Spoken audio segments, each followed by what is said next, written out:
Students. तो चलिए आज हम बुनाई प्रक्रिया के बारे में पढ़ें। कल तक हम लोगों ने लूम के कितने पार्ट्स होते हैं वो पढ़े थे। आज की क्लास में हम पढ़ेंगे कि बुनाई प्रक्रिया कैसे की जाती है। ठीक है, तो पहले हम विविंग प्रोसेस, ठीक है, बुनाई प्रक्रिया में दो प्रक्रियाएं होती है। एक आपका प्राइमरी मोशन हम कहते हैं और दूसरे को हम सेकेंडरी मोशन कहते हैं। तो प्राइमरी मोशन में भी 3 स्टेजेस हैं, 3 स्टेप्स हैं। तो एक एक करके हम पढ़ेंगे। पहला है दैट इज शेडिंग। ठीक है, तो बुना कैसे जाता है, कपड़े को करघे पर हम कैसे बुनते हैं। ठीक है, विविंग प्रक्रिया के द्वारा। ये देखिए, ये एक करघा है और इसमें ये शेड क्रिएट किया गया है। तो चलिए हम इसे पढ़ते हैं। This is the process of splitting the warp sheet into two parts with the help of Harel shafts. Each shaft is provided with a group of Harels. Each Harel consists of a metallic wire provided with an eye through which the warp yarn is drawn. With the movement of the Harel shaft, the warp yarn attached to each shaft will also have up and down movement, thereby dividing the warp sheet into two layers. The opening so formed is a shed and the process is called shedding. ठीक है, चलिए हिंदी में पढ़ते हैं। यह हेरेल्ड शेफ्ट की मदद से ताने के धागों को दो परतों या भागों में विभाजित करने की प्रक्रिया है। प्रत्येक शेफ्ट में हेरेल्ड की एक समूह होती है।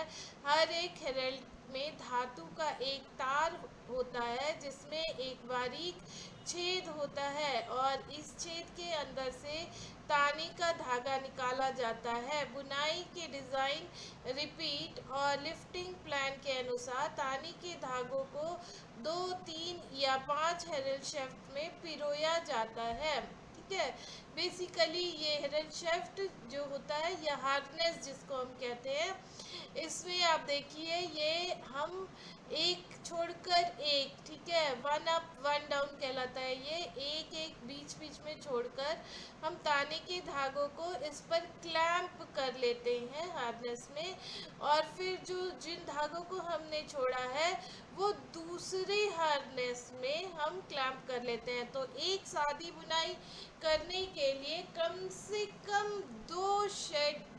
2 हार्नेस की आवश्यकता होती है और ये जो हम क्रिएट करें ना, इसे ही शेड कहते हैं और जो प्रक्रिया है उसे हम शेडिंग कहते हैं।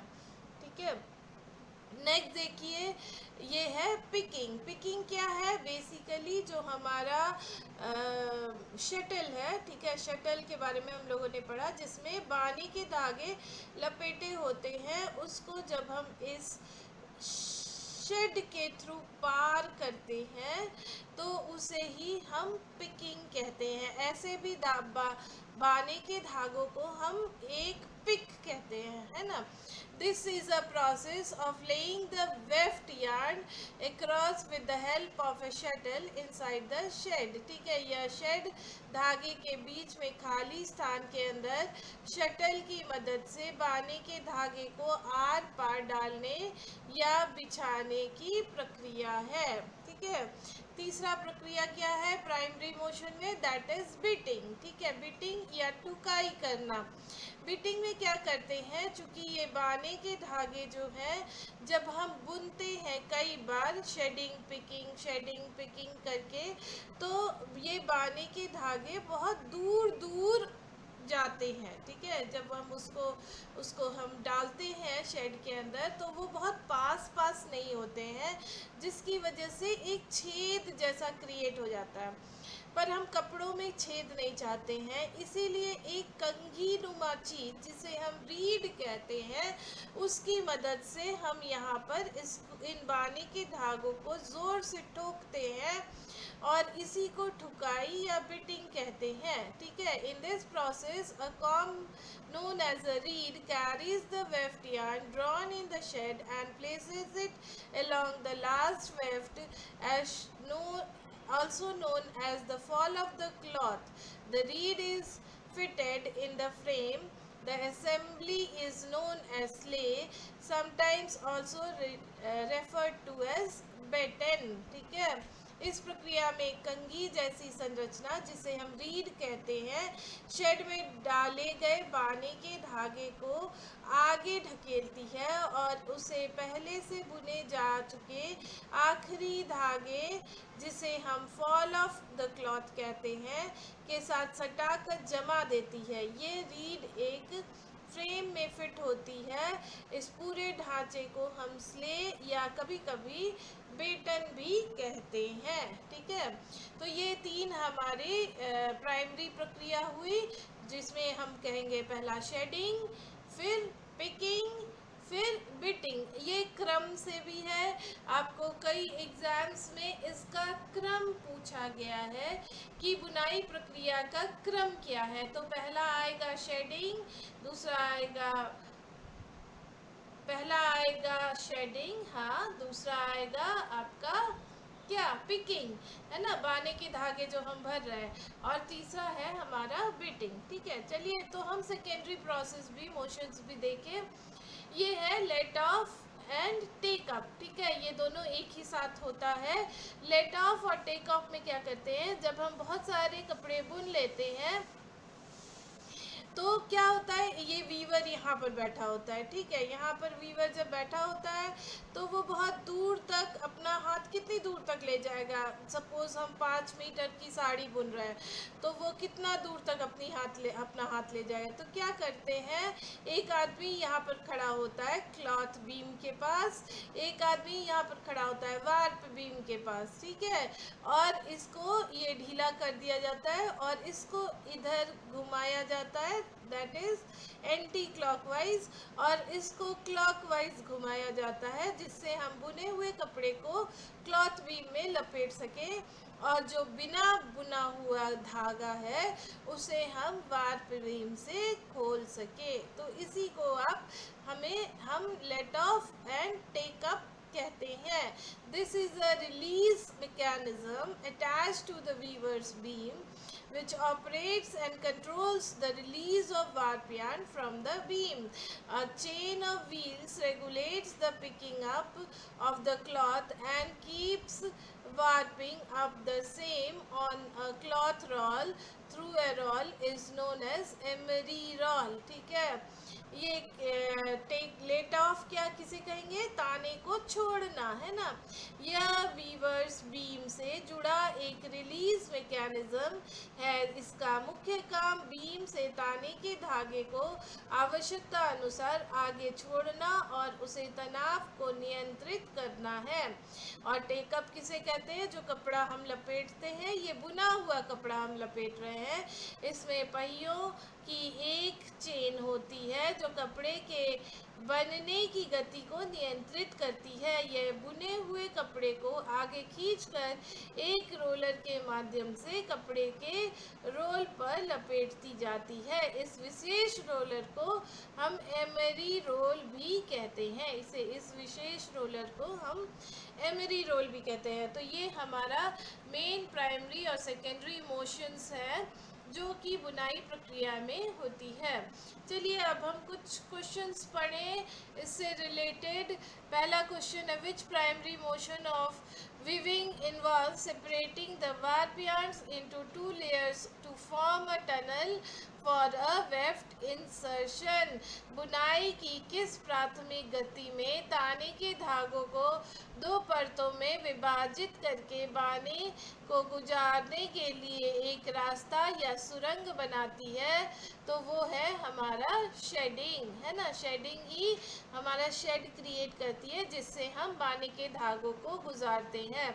चलिए एक्सप्लेनेशन पढ़े। Shedding is the first primary motion where warp threads are raised और lowered by harnesses to form a clearance called a shed.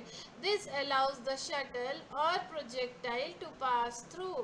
स्पष्टीकरण देखिए, शेडिंग बुनाई की पहली प्राथमिक प्रक्रिया है जहां शील्ड शाफ्ट या हार्नेस द्वारा ताने के धागों को ऊपर या नीचे करके एक खाली जगह बनाई जाती है जिससे बाने के धागे आसानी से पार हो सके। चलिए दूसरा क्वेश्चन पढ़ते हैं।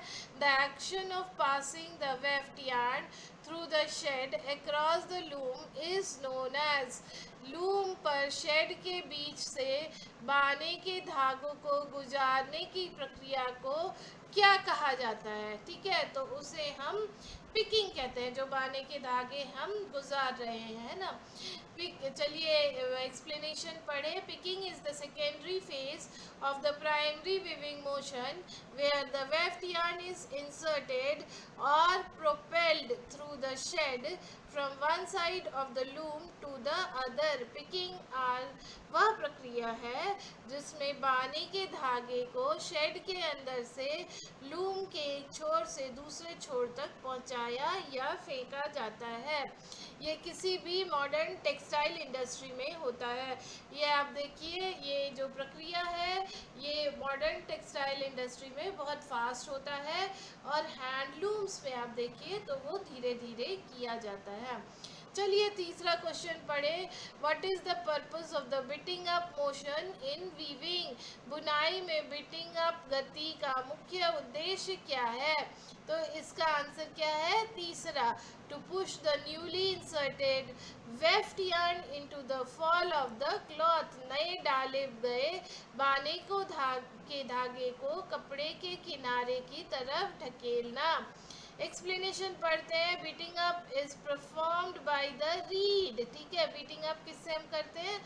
वो हम रीड से करते हैं। Which pushes the newly inserted pick firmly against and already woven fabric to make a compact structure. ठीक है, रीड की मदद से नए डाले गए बाने के धागों को पहले से बुने जा चुके कपड़े के जोर पर मजबूती से ढकेला जाता है ताकि कपड़ा घना और मजबूत बने। इसी ढकेलने की प्रक्रिया में अगर कभी आप लूम के पास से गुजरिए या आप हैंडलूम के पास से गुजरिए तो आपको एक ठक ठक की आवाज़ सुनाई देगी। यहाँ पर मैं कहना चाहूँगी, अगर आपको मेरे वीडियोस अच्छे लगते हैं तो प्लीज़ इन्हें सब्सक्राइब कीजिए, फॉलो कीजिए, जिससे नए वीडियोस मैं आपके लिए बनाऊं। और आप ये भी बताइए कि कौन सा टॉपिक आपको नए वीडियो में चाहिए। ठीक है, मुझे कमेंट करके बताइए। चलिए नेक्स्ट क्वेश्चन पढ़ते हैं। विच सेकेंडरी मोशन कंटिन्यूसली विथड्रॉज और winds the newly constructed fabric onto a roller at a constant rate. कौन सी माध्यमिक गति तैयार या बुने हुए कपड़े को एक निश्चित गति से आगे खींचती है और रोलर पर लपेटती है? तो वो क्या है? That is take up motion. ठीक है, explanation पढ़ते हैं। Take up is a secondary motion that winds the newly woven fabric onto the cloth roller maintaining the required pick density in the fabric. Take up एक सहायक प्रक्रिया है जो बुने हुए कपड़े को क्लॉथ रोलर पर लपेटती है, जिससे कपड़े में बाने के धागे का घनत्व सही बना रहे। ठीक है, चलिए आखिरी क्वेश्चन पढ़ते हैं। The let off mechanism on a woven loom is primarily responsible for what. ठीक है, बुनाई लूम पर लेट ऑफ तंत्र मुख्य रूप से किस लिए जिम्मेदार होता है? तो इसका आंसर क्या है? For controlling the tension and releasing the warp yarn from the warp beam. ताने के धागे का तनाव नियंत्रित करना और उसे वार्प बीम से आगे छोड़ना। चलिए एक्सप्लेनेशन पढ़ते हैं। Let off is a secondary motion that releases the warp yarn from the warp beam at a regulated speed while maintaining uniform tension on the warp thread throughout the weaving process. Let off एक माध्यमिक गति है जो warp beam से ताने के धागे को एक नियंत्रित गति से आगे ढकेलती है, जिससे पूरी बुनाई प्रक्रिया के दौरान ताने के धागों पर तनाव एक समान बना रहता है। ठीक है, तो ये आज हम पढ़े कि हमारी बुनाई प्रक्रिया कैसे होती है। कल हम पढ़ेंगे कि हमारे कौन से बेसिक वीव्स हैं, बेसिक वीव्स के बारे में हम पढ़ेंगे। ओके। Thank you.